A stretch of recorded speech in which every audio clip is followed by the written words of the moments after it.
في الشيء الذي يرضي الله سبحانه وتعالى ويرضي الشرفاء والعقلاء من عباده، أطلب منك الآن أنك تقوم إلى المجلس المجاور، تصلي ركعتين واستخير الله، وأنا تحت أمرك ترجع لي مكان تقعد في المجلس وتعطيني اللي في خاطرك.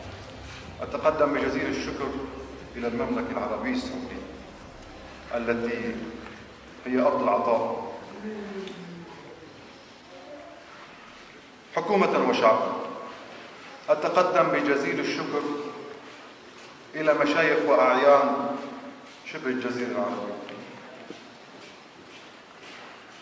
سيدي الأمير، بالنسبة للأمور المادية بيني وبين الجماعة أي أمور دنيوية، فنحن تركنا الدنيا أنا وزوجتي وعيالي، وإن شاء الله اخترنا الآخرة.